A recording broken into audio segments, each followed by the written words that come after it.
They say you don't see the moment your life change, you only feel it in the quiet aftershock. When your world has already tilted and there's no going back? For me, it was a Tuesday of all days. Nothing romantic about it. I'd finished. A long day of client meetings, my tie still uncomfortably tight, my mind already halfway into a bottle of something strong. I wasn't expecting anything except a stiff drink and the dull ache of loneliness I'd grown accustomed to. My ex-wife used to say I carried sadness like an overcoat always buttoned up, always heavy. And maybe she was right.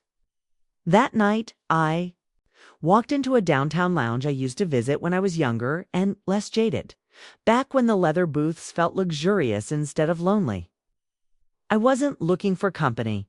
I wasn't looking for anything at all, which is why I didn't know what to do when she walked in and sat next to me, like she belonged there. She didn't ask if the seat was taken, didn't glance around to see who was watching. She just slid onto the bar stool beside mine, crossed her legs slowly like she was performing for no one but herself, and said, "That's a sad man's drink." I blinked. I looked down at my glass. Bourbon, neat. I didn't know whether to laugh or be offended. But her voice was smooth, low, and unbothered, the kind that made you want to hear what came next. I turned to get a better look at her and felt the breath get knocked out of me in a way that wasn't about beauty, though she had that too. It was the audacity of her. It's a quiet confidence. It's like she didn't care that she was half my age, maybe less, or that the sleeves of my shirt were still wrinkled from the day. She was bold in a way I wasn't used to, and it rattled me. "You come here often?" I asked, regretting the cliché as soon as it left my mouth. "No," she said, with a smile that made me feel like I'd just said something charming instead of pathetic. "But I think I was supposed to be here tonight, so I should have walked away. I should have finished my drink, left a tip." And reminded myself that 20-something women with nose rings and the kind of fearless posture she had were not meant for middle-aged men trying to remember who they used to be. But she kept talking, and I kept listening. She asked me questions I hadn't thought about in years. What made me feel alive? What I regretted? What kind of music I secretly loved but was too embarrassed to admit? She laughed when I told her I still listened to old U2 records, and then admitted she had a thing for 80s rock ballads. Her name was Rhea. I didn't know if it was real or a nickname. I don't care. I told her mine. Told her I was 44, divorced, owned a small marketing firm. I waited for the look disbelief, maybe judgment, but she just nodded and said, "You've got the kind of eyes that have seen things." I like that. She said it like it was the most natural thing in the world. Like being older made me more interesting, not less. And the way she looked at me steadily, intently, made me feel like I was the only man in the room. Like I mattered. Like I was seen. That's a dangerous feeling when you've spent years being invisible, even to the people who once loved you. We talked for hours. Drinks turned into shared fries and dim laughter. She told me about her art. She was a painter, or at least trying to be one, and about the time she nearly moved to Italy but got scared at the last second. There was something raw in her voice, like she wanted the world but wasn't sure if it wanted her back. I understood that feeling too well. The fear of being too much and not enough all at once. We were opposites in every way, but something. And her pulled at something in me. At the end of the night, I walked her to her car. She leaned against the door, the cool night wrapping around us like a secret, and looked up at me with eyes too wise for her age. "You want to kiss me?" She said a statement, not a question. "I shouldn't," I whispered. But I didn't step back. "But you will," she said, and tilted her chin. I kissed her. God help me, I kissed her. It wasn't careful or cautious, it was heat and need and confusion all tangled up into something electric. When I pulled away, she was smiling. "I knew you would," she said softly, and then she got into her car and drove away, leaving me on the sidewalk with my heart racing and my world flipped upside down. I watched her taillights disappear into the dark and told myself it was nothing, a one-night anomaly. But I was lying, even then. I knew I wasn't going to be the same again. Asterisk, it started out thrilling. Like some kind of secret I wasn't supposed to have but couldn't resist keeping. Ria and I saw each other the next night, and the next, and then again that weekend. Before I knew it, we were texting every day, sneaking time between our completely different lives, like teenagers stealing kisses between classes. Only I was 44, and she was 23. That reality didn't hit me all at once. It came in waves. At first, I was high on the rush of her attention. Her energy was relentless. She could go from laughing about something absurd she saw online to debating the meaning of time in a single breath. And when she looked at me, it was like she didn't see the lines near my eyes or the quiet regret I wore like skin. She just saw me. Or maybe who I was with her lighter, more awake. But still, there were cracks forming around the edges. They always start small, don't they? The age difference wasn't just a number. It was a language, a rhythm, a cultural canyon. The first time she showed me a video on TikTok, she laughed so hard she had tears in her eyes. I didn't get it, not even a little. And when I told her, she called me a dinosaur, but with that teasing grin that made me feel oddly proud of my years. Still, there were moments when I'd make a joke about something from the 90s, some sitcom, or a band I used to blast during college, and she'd stare at me blankly, her head tilted like she was trying to decode an ancient dialect. She didn't know who Pearl Jam was. She'd never used a rotary phone. She didn't even remember life before smartphones. And I remembered too much. I remembered being married, paying off a mortgage, losing my father, raising a daughter. Her biggest concern, she admitted once, was whether she was wasting her 20s on art that might never pay the rent. We existed in two different timelines, running parallel but never quite overlapping. And yet, we kept finding each other in the middle. We'd meet late at night after her painting class or on weekends when I could sneak away from client work. We'd go to Helena Wall bars she swore by, eat greasy food, and make out like we were hiding from the world. It was reckless. Yes, but it felt real.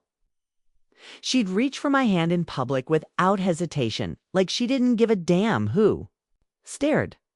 I liked that about her. It's the way she made me feel like the only person that mattered in the room. But with every high came a low. One night, she invited me to an art show she and her friends were hosting.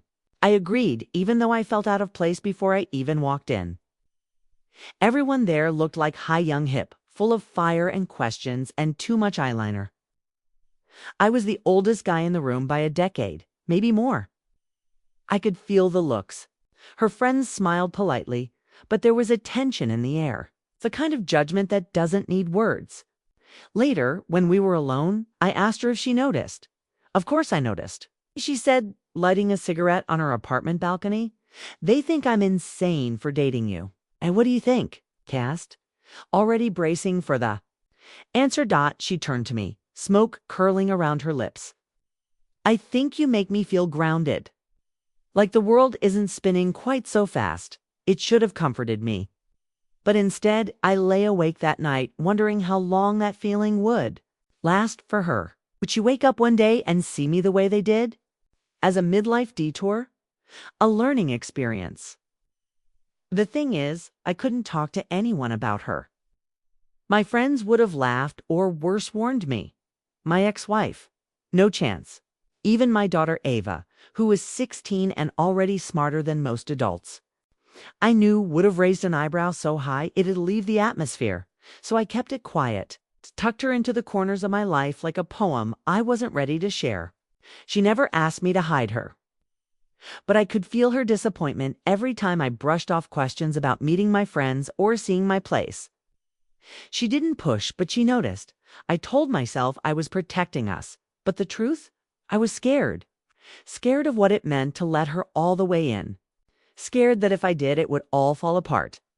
Then one night, we went to a jazz club, an old favorite of mine. Ria dressed up slick black dress that hugged her body in all the right places, and heels that made her look like she owned every room she entered, heads turned when we walked in. And halfway through a slow sax solo, she leaned over and whispered, "Do you think people think I'm your daughter?" I froze, she laughed, but I heard the sharp edge beneath it. "I don't care," she said quickly, "but you do."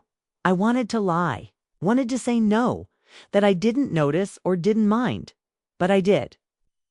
I noticed everything, every look, every pause, every small reminder that what we had didn't make sense to the world and maybe not even to us. I looked at her, held her gaze, and said the only thing I could: let them think what they want. But that night, as I watched her drift off, to sleep beside me, her hair fanned across my pillow, the words rang hollow in my chest, because the truth was, I did care, and I didn't know what that meant for us. There's a moment in every relationship when the fantasy slips, when the lights come on. The music dies down, and you see each other without the haze of lust or adrenaline. For us, that moment came the night Rhea stepped into my apartment for the first time. She'd never seen where I lived. Up until then, we'd always stayed at her place or met somewhere neutral, somewhere that didn't carry the weight of real life. But that night I cooked. Something simple: pasta, garlic bread, a bottle of red I actually liked. I told myself it was no big deal, just dinner. But my hands were sweating before she even buzzed up. When I opened the door, she looked around, slowly, like she was stepping into a part of me I'd kept sealed off. My condo was clean, quiet, maybe too neat. It's a single man's place, furnished with more practicality than style. I watched her eyes scan the bookshelf rows of business books, a few dog-eared novels, some old framed photos. She smirked. "You live like a man who owns a paper shredder," she said. I laughed, even though she wasn't wrong. She wandered into the kitchen, opened the fridge, and blinked. "You eat like a dad," she said, pulling out a sad tub of hummus and some leftover grilled chicken. And that was when it hit me. I hadn't told her. Not really. I'd mentioned my daughter in passing once, maybe twice, but never in any real, vulnerable way. I'd never said her name, never shared what she meant to me, never allowed Rhea into that part of my life.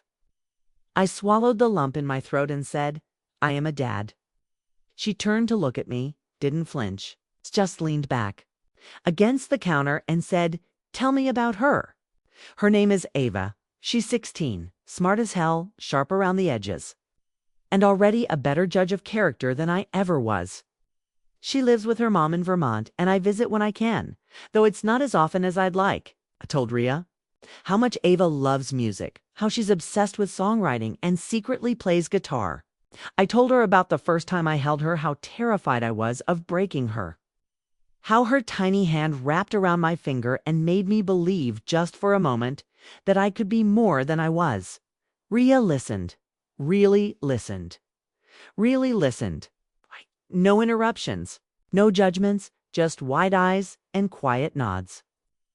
And then she said, "You must miss her a lot." God, I hadn't realized how much I needed someone to say that. That night, something shifted between us. We weren't just sneaking kisses in dark bars anymore. We were cracking ourselves open, letting the light in. She stayed the night, curling up next to me like she belonged there. And for the first time, I didn't wake up with that familiar pang of guilt. It felt right, terrifyingly right. But of course, life doesn't let you stay in those moments for long.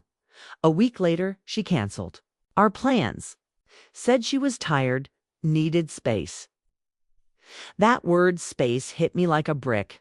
I'd heard it before, from my ex, from old friends, from people who never came back. I tried not to overthink it, tried to give her what she asked for. But as the days passed, the silence between us grew heavier. I'd pick up my phone, stare at her name, then put it back down. I didn't want to be the clingy older man who didn't understand boundaries. But I also didn't want to feel like I was being slowly erased. Then came the text. "Can we talk?" Just 3 words, but I felt the floor tilt beneath me. I agreed to meet her at a coffee shop near her place. It was cold that day, gray skies and wind that cut right through my coat. When I walked in, she was already there, sitting by the window, clutching a cup of tea like it was her only defense against the world.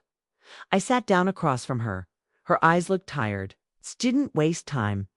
I slept with someone else, she said. The words didn't make sense at first. They hung in the air, weightless and absurd, like someone had turned the volume down on everything else in the room. I stared at her. My chest tightened. My throat closed. She didn't cry, didn't reach for me, just sat there waiting for me to process the wreckage. Was it someone you know? I asked, because I needed some shape to the pain. She shook her head. No, just someone from a party. Didn't mean anything, but it meant something to me. It meant she stepped outside of us, outside of this, and the worst part, understood why. I understood the impulse to run, to sabotage something good before it got to real. I'd done it in my marriage. I'd done it with friends. Okay, now she had done it to me. I thought maybe I needed to remind myself I was still free. She said quietly, but I only felt hollow afterward, and guilty, and stupid. I didn't yell. I didn't storm out. I just sat there staring at a woman who had somehow become essential to me, and realized I didn't know what to do next. I still wanted her, still felt something deep and tangled and impossible for her. But trust once cracked is never quite the same. I want to fix this, she said. If you'll let me. I couldn't answer. Not right then. My heart was still bleeding. And yet a tiny part of me, a foolish human part, was already searching for the glue. I got up, nodded slowly, and walked out into the cold. She didn't follow. And maybe that was the worst part, because deep down, I wanted her to chase me. Asterisk, the days after her confession blurred into each other like smeared ink muddy. Heavy, impossible to clean. I told myself I needed time to think, to breathe, to figure out if I could really forgive her. But the truth was simpler than that. I just didn't know how to be okay with loving someone who had chosen, even for one night, to not love me back. That's how it felt. Betrayal has a way of making you question everything, even the good moments. That came before. Sit on my couch at night, scrolling through old texts from her, listening to the playlists she made me, trying to figure out if there had been signs I missed. If the way she'd gone quiet the week before meant more than I wanted to believe. Every message from her that week had been careful, cautious, like she was trying not to lie, but didn't know how to tell the truth.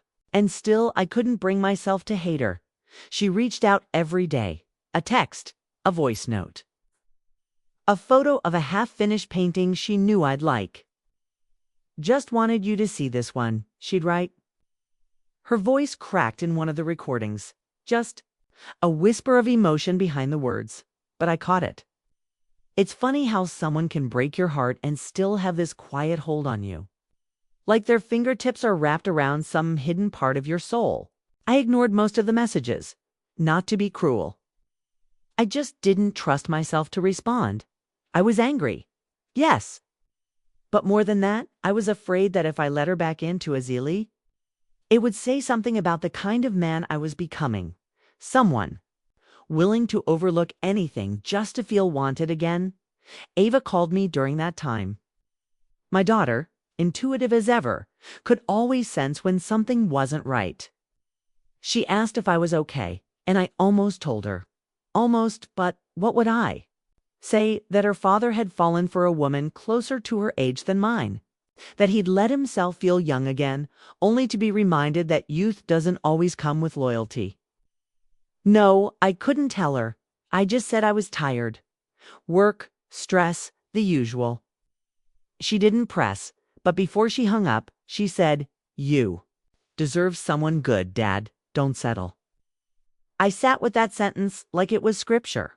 And then, almost 2 weeks after that day in the coffee shop, Rhea showed up at my door. It was raining.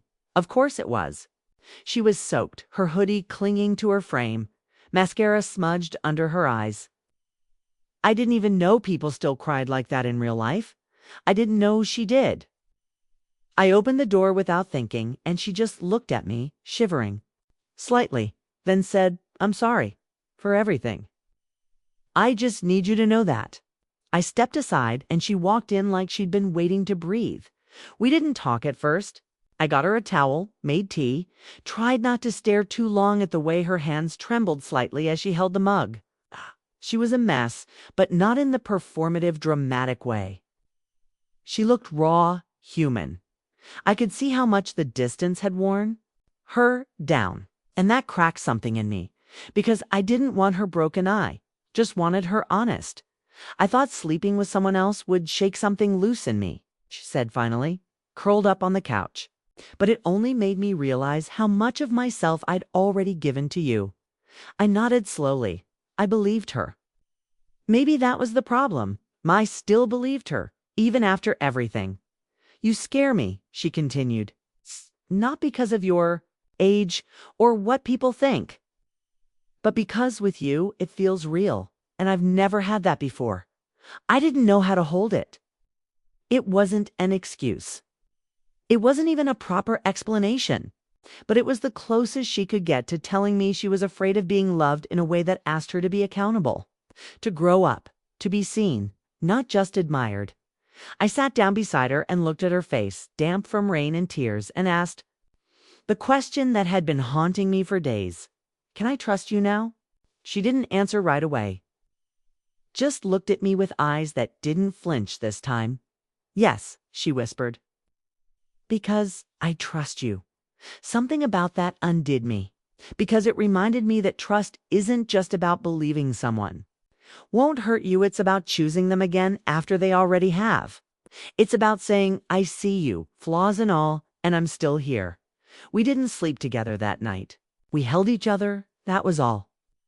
Her head on my chest, her fingers tracing the curve of my arm, my heartbeat slowly falling back into rhythm. It wasn't perfect. The doubts were still there. The hurt didn't vanish. But there was something in the silence between us that felt honest for the first time in weeks. Loving her wasn't easy. Forgiving her wasn't simple. But I wasn't ready to let go. Not yet. We were still in the middle of the storm, but at least now we were holding on to each other. Asterisk, we found a rhythm again, after the storm. Not perfect, never, that, but something close to steady. Something that felt like rebuilding. Rhea started. Showing up more often, staying longer, folding herself into the edges of my life with this quiet intentionality. She'd leave her sketchbooks on my dining table, her socks under the covers, her music playing softly from the bathroom while she showered. Little pieces of her claiming space. And I let her know. I wanted her too. I started thinking maybe this could really work. Maybe age wasn't the wall I thought it was. Maybe love didn't care about calendars or the baggage we carried from before, but then she invited me to her friend's birthday party. I hesitated, of course. The last time I'd stepped into her world like that, I'd left feeling like the creepy old guy no one wanted around. But she insisted. Please, she said, wrapping her arms around me from behind. It would mean something to me. So I agreed. Told myself I'd go, smile, drink a little, hold her hand, and prove to both of us that we could exist on the same timeline even for one night. It was in a loft downtown. Exposed brick, loud music, people dancing under colored lights. Everyone. There looked like they belonged in an art magazine, tattoos, piercings. Half-finished poetry scribbled on their arms, eyes full of fire. I felt like I'd walked into a dream I wasn't supposed to see. Rhea looked radiant that night, in a flowy, red dress that clung to her like paint on canvas. She introduced me as Nathan, not my boyfriend or the guy I'm seeing. Just a name. That small omission landed harder than I expected. Her friends were polite again, but cooler, this time measured, watchful. Like I was a ticking clock. Still, I smiled, made small talk, even laughed a little, till I met him. His name was Kieran. Tall, effortless, the kind of man who didn't need to say much to be noticed. Turns out he was Rhea's ex. They dated briefly, she'd told me once. But standing there watching them talk, seeing the way her eyes lingered a second too long, the way he leaned in when she laughed, it didn't feel brief. It felt unfinished. Later, when she was in the bathroom, Kieran came up to me. Drink in. hand. So, he said, nodding toward the door she disappeared behind. You're the guy now.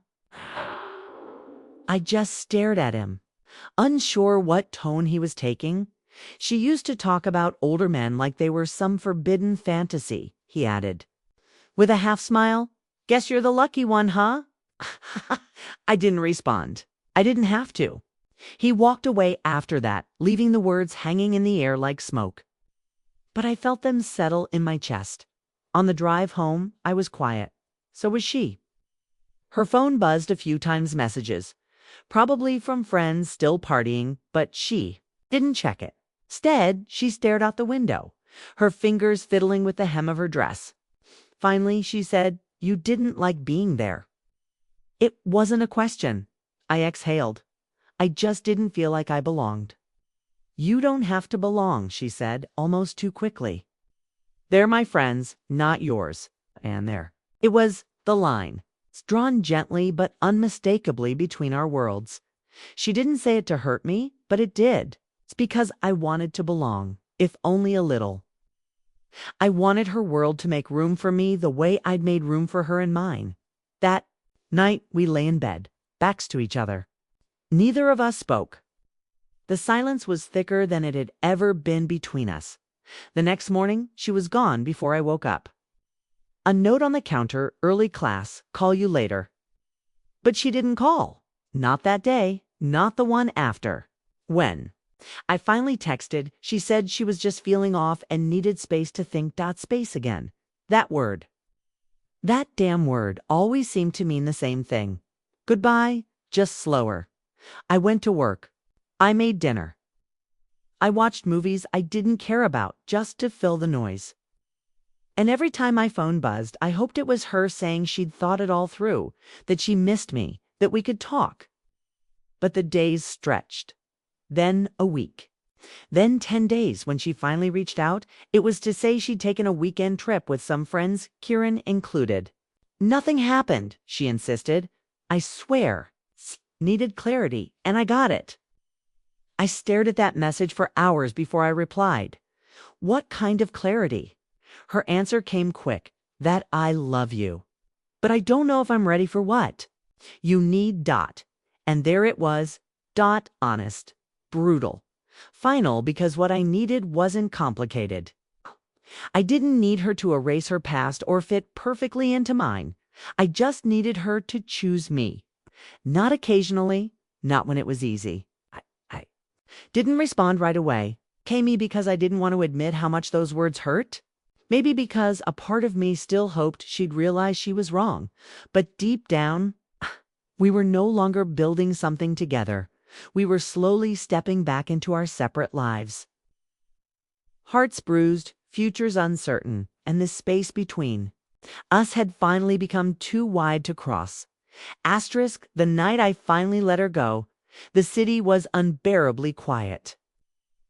One of those late spring nights where the heat clings to everything, where even the moon seems too tired to shine. I sat alone on the balcony, a glass of whiskey sweating in my hand, watching headlights roll down the street like ghosts that didn't know where to rest. Rhea hadn't called in days, and I hadn't tried either. That silence wasn't angry anymore. It was soft, worn out, like two people who had shouted through every wall and finally realized the echo wasn't coming back. The thing about loving someone younger, someone living in a world still building itself, is that you eventually have to ask if you're holding them close or holding them back. And the moment I asked that question, I already knew the answer. She wasn't ready. And I couldn't keep trying to be something I wasn't. It's just to fit into the life she hadn't even finished imagining yet. But God, I loved her, not with the reckless, fiery passion I had in my 20s, but with something deeper, slower. The kind of love that aches in the chest and whispers, I would have stayed if you asked me to. It wasn't about sex or the thrill of feeling young again. It was about how she made me feel alive in a way I hadn't in years. How her laughter could turn the hardest days soft. How her confidence disarmed me, and her fears made me want to protect her without caging her. And yet, that love wasn't enough. Not for where we were in our lives. Not when she still had things to chase that didn't include me. She showed up.